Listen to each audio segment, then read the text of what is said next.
Hello बच्चों, कैसे हैं आप सब। आई होप कि आप सब बहुत अच्छे होंगे। सो स्टूडेंट्स, आज की इस क्लास में हम सॉल्व करने वाले हैं क्लास 10th मैथ्स एनसीईआरटी से chapter 7 coordinate geometry exercise 7.4 that is optional exercise question number 2। So question number 2 है हमारे पास।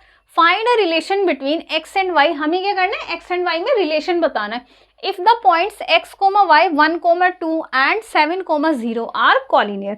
जबकि हमारे पास पॉइंट्स क्या है, दीज पॉइंट्स आर कॉलिनियर। सो देखिए, कॉलिनियर की कंडीशंस हमने आपको बताई थी। क्या कंडीशंस बताई थी हमने आपको कि कॉलिनियर पॉइंट्स होने की क्या क्या कंडीशन बताई थी हमने आपको। फर्स्ट कि 3 पॉइंट से we have A B C. Okay, so first A B plus B C equals to A C होना चाहिए। Then 3 points are collinear. And second, area of triangle A B C equals to 0, then points are collinear. Clear हो गई इतनी बात। तो इन दोनों conditions में से अब हमें कौन सी अप्लाई करनी है, यहाँ पर हमें अप्लाई करना है area of triangle A B C equals to 0 then points are collinear. ठीक है, क्योंकि यहाँ पर हमें काफ़ी डिस्टेंस फॉर्मूले से इसको सॉल्व करना पड़ेगा, चेक करना पड़ेगा। और यहाँ पर क्या कह रहे हैं, हमें सिर्फ रिलेशन बताना है, जबकि ये बोल रहे हैं कि पॉइंट्स हमारे कॉलिनियर है। देखिए, अगर हमें शो करना होता तो हम ये भी यूज़ कर सकते थे, ये भी यूज़ कर सकते थे, लेकिन हमसे बोल रहे हैं कि पॉइंट्स कॉलिनियर हैं। जब पॉइंट्स कॉलिनियर हैं, ओके, तो इसका मतलब हम ये वाली कंडीशन लगाएंगे, क्योंकि हमें नहीं पता कि इन पॉइंट्स का अरेंजमेंट किस तरह से बनेगा। हम इस तरह से पॉइंट्स ले लेंगे 1, 2, 7, 0, but according to the condition हो सकता है 1, 2 x, y और 7, 0। ठीक है, तो इसलिए हम क्या करेंगे, हम इसमें ये वाली कंडीशन को अप्लाई करेंगे। ओके, तो मैं यहाँ पर इस क्वेश्चन को अब सॉल्व करती हूँ। अब हम इसको सॉल्व करेंगे, तो यहाँ हम यूज करेंगे, देखिए, सो गिवन पॉइंट्स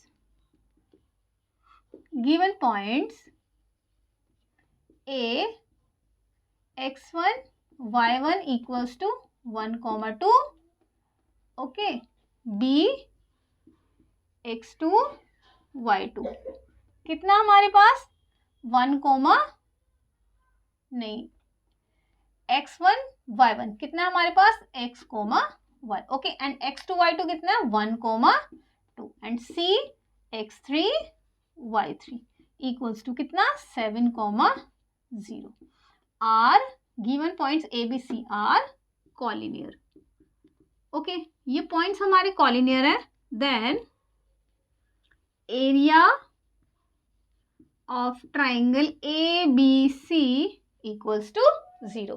सो हम क्या फाइंड करेंगे यहाँ पे, area of triangle A B C equals to 1/2 modulus, क्योंकि मॉड्यूलस के बाहर मॉड्यूलस का क्या काम करता है, वैल्यूज को पॉजिटिव बना के हमें देता है। ओके, क्योंकि एरिया कभी भी निगेटिव नहीं होता। सो हमने आपको क्या बताया था, 1, 2, 3 का इसका ट्रिक बताया था। तो यहाँ पर x1 y2 माइनस y3, अब 1 लिया था, अब हम क्या लेंगे, 2 लेंगे, क्योंकि 2 हो गया तो 2 के बाद कितना आता है 3 के बाद फिर 1। हमने आपको इस तरह से बताया था ना, 1, 2, 3। ओके, अब देखिए, अब x2 आ गया, नाउ x3, 3 के बाद कितना आएगा 1, so y1 minus y2। So this is the formula is equal to 1/2। अब देखिए x1 कितना हमारे पास x, okay, y2 is 2 minus y3 कितना 0 plus x2 we have 1, y3 is 0 minus y1 कितना है हमारे पास, देखिए y प्लस x3 कितना हमारे पास 7 ब्रैकेट y1 कितना हमारे पास y माइनस y2 कितना है, y2 हमारे पास 2 मॉड्यूलस। अब क्योंकि एरिया ऑफ ट्राइंगल कितना है हमारे पास 0, तो हम क्या करेंगे, इसको इक्वल्स टू 0 ले लेंगे, या यहाँ पर आप 0 राइट कर लेंगे। ठीक है, इज इक्वल टू 1/2 मॉड्यूलस कितना हो जाएगा, 2 ऑफ x, और ये x की मल्टीप्लाई 0 में करेंगे, सो it will become 0। Plus 1 into 0 0 और 1 माइनस वाई तो कितना हो जाएगा minus Y plus 7y minus 7 टू ज़ा 14 इक्वल्स टू 0। अब देखिए 2 की मल्टीप्लाई इधर कर देंगे सो इट विल बिकम 0।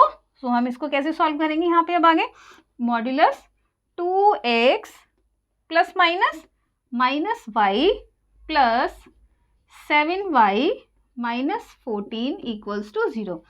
अब क्या करेंगे हम इसमें 2x modulus 2x minus Y plus 7y कितना हो जाएगा plus 6y minus 14 equals to 0। अब हम क्या करेंगे इसको मॉड्यूलस से बाहर लेके आएंगे, ठीक है।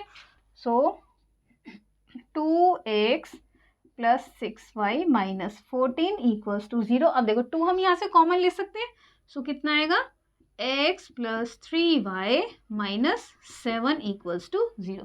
सो we have x plus 3y minus 7 equals to 0 and condition क्या बनती है where 2 is not equal to 0। So this is the required relation, this is the required relation, this is the required relation between x and y। Okay so ये question हमारा यहाँ पर complete हो जाता है। इजी क्वेश्चन था ये वाला, ठीक है, इजी क्वेश्चन था, अच्छे से आपको समझ में भी आ गया होगा। मैं एक बार आंसर चेक कर देती हूँ x plus 3y equals to 7। Yes this is the correct answer. So let's move on to the next question of the exercise 7.4। ओके और अगर आप मेरे चैनल के साथ नए जुड़े हैं so please do like share and subscribe my channel for the upcoming detail. Question अच्छे से समझ में आया तो आप मेरी वीडियोस को लाइक करें, कमेंट करें। ओके सो बढ़ते हैं अगले क्वेश्चन की तरफ, तब तक के लिए bye bye and thank you.